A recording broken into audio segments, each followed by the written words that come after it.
माननीय सभामुख महोदय,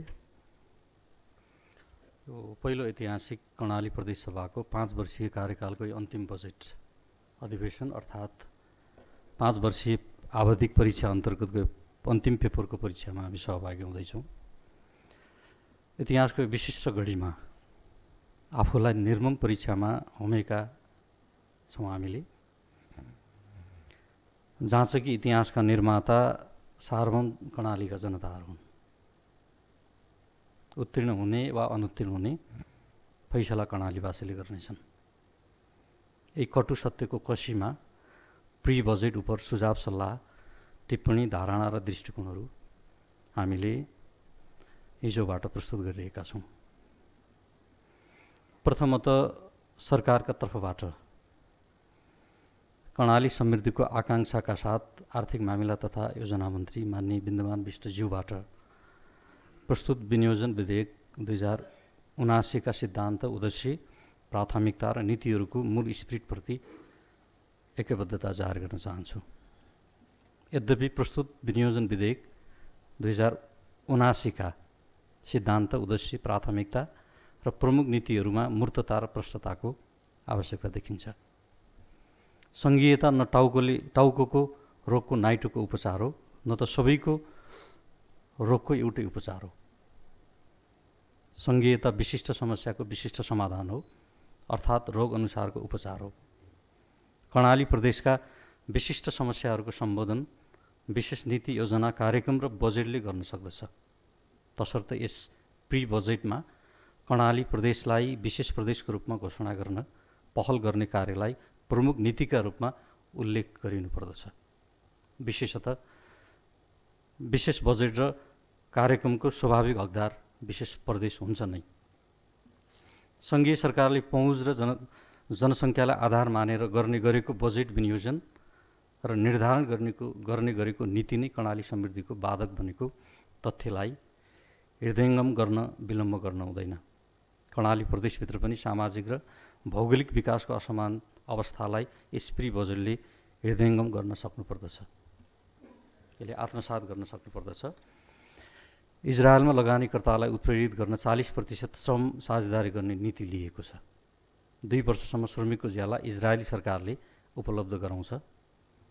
प्रदेश सरकारले पनि उद्योग धन्दा, कल कारखाना स्थापनाका लागि लगानी मैत्री वातावरण सिर्जना गर्न श्रम साझेदारीको नीति लिनुपर्दछ। यसबाट रोजगारी प्रवर्धन हुनुका साथै प्रदेशको समृद्धिमा उल्लेख्य योगदान हुने विश्वास गर्न सकिन्छ।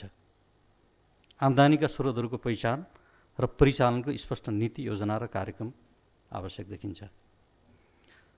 प्रस्तुत प्री बजेटमा यी विषयहरू त सम्बोधित भएका छन्, तर यो विशिष्ट खालका केही कार्यक्रमहरू, नीतिहरू र त्यो खालको योजना र रणनीति जरुरी देखेको छु मैले। माननीय सभामुख महोदय, समस्याहरूको पहाड तिर्साइदिने र समाधानको उपायहरू नसुझाउने वा गम्भीर नबन्ने प्रवृत्तिबाट हामी मुक्त हुनै पर्दछ। हामीले धारे हात लगाएर वा जुम्ले हात लगाएर यो गरिबीको दुष्चक्रमा फसिरहेको हाम्रो प्रदेशको उन्मुक्ति हामीले सम्भव तुल्याउन सक्दैनौँ।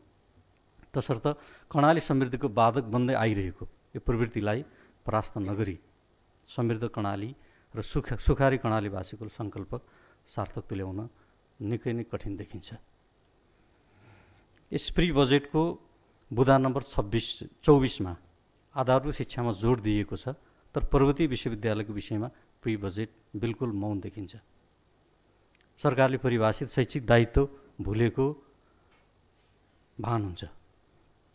संवैधानिक शैक्षिक दायित्व एकातिर र बजेट विनियोजन अर्कैतिर, अर्थात् विद्यालय शिक्षामा बजेट विनियोजन गर्ने अभ्यासले सरकारले हालसम्म पनि उच्च शिक्षाको गोरेटो नै कोर्न नसकेको प्रश्न देखिन्छ।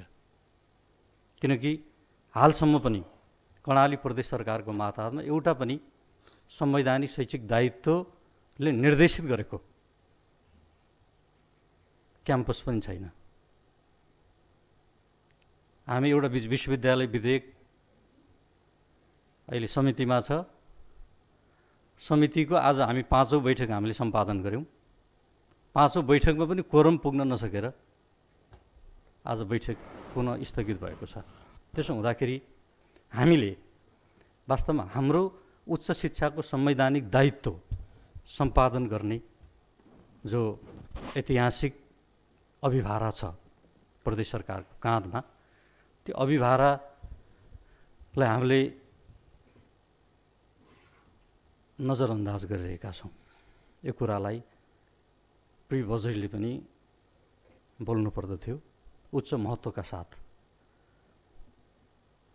यसलाई प्रायोरिटी प्रदान गर्नु पर्दथ्यो, तर त्यो आइरहेको छैन। र हामी केवल विद्यालयका भवनहरू निर्माण गर्ने र विद्यालयका पूर्वाधार निर्माण गर्ने र आधारभूत शिक्षामा मात्रै हामीले आफूलाई कन्सन्ट्रेट गरिरहेको अनुभूति हुन्छ। उद्देश्य खास गरी बुँदा नम्बर 36 मा स्थानीय भाषाको संस्कृति, साहित्य, कला र ज्ञानको संरक्षण र सम्वर्धनका लागि क्रियाशील सङ्घ संस्था तथा स्थानीय तहसँग सहकार्य गरिनेछ भनिएको छ। यो भनिएको छ, तर यो सर्फेसियल प्रस्तुतिका रूपमा मैले लिएको छु। यो सतही ढङ्गले आएको छ। कर्णाली प्रदेशको हाम्रो स्ट्रेन्थ, खास गरी त्यो सुविधा अरू प्रदेशलाई छैन, त्यो स्ट्रेन्थ अरू प्रदेशसँग छैन कि खस भाषाको, नेपाली भाषाको उद्गम स्थल हाम्रो प्रदेशको कुनै एउटा भूगोल हो, प्रदेशको एउटा भूगोल हो।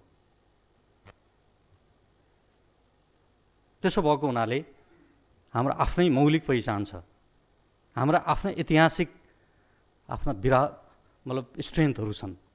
त्यसो भएको हुनाले हाम्रो स्ट्रेन्थलाई हामीले बुझिरहेका छैनौँ। यदि हामीले हाम्रो भाषा, कला, संस्कृति र हाम्रो गौरव गाथा प्रवर्धन गर्ने विशेष नीति र संरचनाको विकास गर्न सक्यौँ भने हामीले हाम्रो प्रदेशको समृद्धिको एउटा आधार, मजबुत आधार यसलाई बनाउन सकिन्छ। त्यसतर्फ प्री बजेटले पर्याप्त ध्यान आकृष्ट गर्न र नयाँ नीति कार्यक्रम र बजेटमा यसलाई विशेष महत्त्वका साथ उल्लेख गर्नको लागि म सरकारलाई विशेष अनुरोध गर्न चाहन्छु। त्यसै गरेर उद्देश्यहरूको कमा अर्थतन्त्रको पुनरुत्थान गर्ने भनिएको छ। यसको पुनरुत्थान नभई स्वाधीन र आत्मनिर्भर अर्थतन्त्रको निर्माणका लागि हाम्रो नयाँ अर्थनीति र अर्थ संरचनाको विकास गर्न जरुरी छ। पुनरुत्थानको अर्थ त्यति यहाँनिर हाम्रो सन्दर्भमा जस्टिफाई हुँदैन जस्तो लाग्छ मलाई। त्यसो हुँदाखेरि हामीले पुनरुत्थान भन्ने शब्दलाई पुनर्विचार गर्न जरुरी छ, संशोधन गर्न जरुरी छ भन्ने लाग्छ मलाई। जसरी यसको मैले यहाँ खास गरी जोड दिन खोजेको पुनरुत्थान नभई स्वाधीन आत्मनिर्भर अर्थतन्त्रको विकासका लागि हामीले नयाँ नीति र अर्थतन्त्रको विकास गर्न जरुरी छ। जसरी सिङ्गो विश्व आर्थिक महामन्दीमा परिरहँदा रुसले न्यू इकोनोमिक पोलिसी अन्तर्गत यसलाई कार्यान्वयन गरेर आफ्नो अर्थतन्त्र मजबुत पारेको थियो, त्यही हामीले फरक ढङ्गले हाम्रो इकोनोमिक पोलिसी, स्ट्रक्चर र सिस्टम डेभलप गर्न जरुरी छ। धन्यवाद।